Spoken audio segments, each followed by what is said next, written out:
Today we're going to cook up a bomb, a broth bomb that is. I found these online. They come in all sorts of different flavors. The one we're going to try today is the Speckled Rain. The idea is really simple. You actually add canned and frozen food and then you just drop in the seasoning, and it's supposed to be really, really good. It makes a gallon of what they call stew.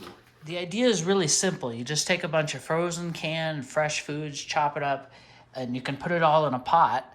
I'm going to use a crock pot. If you use a crock pot, you want to go ahead and boil the water first. Add the boiling water to your crock pot.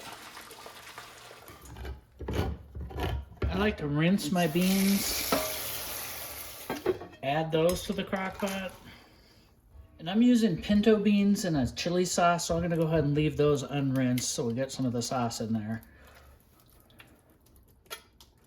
I'm going to go ahead and let the beans warm up for about a half hour or so, because you're supposed to add the broth bomb when it's hot, and it just felt lukewarm when I stuck my finger in there just a bit ago. Okay, now for the real fun, we're going to drop the bomb.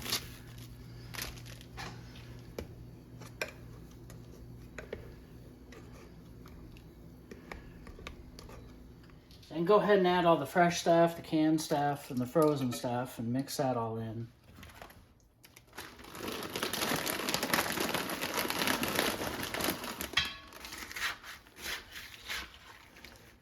Once all that's stirred in, I add the lid, then turn it down to low, and leave it for a couple hours.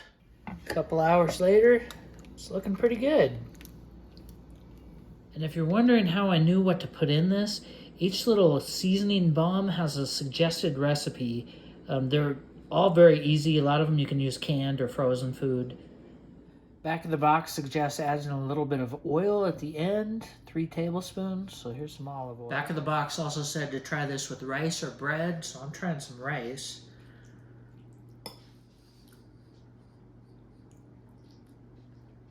That's pretty good. They say it gets better over time. I can taste the seasoning. Would I make it again? Probably. I'm also gonna try dehydrating it, and then I can take it camping. Meals are always better that way. Thanks for watching.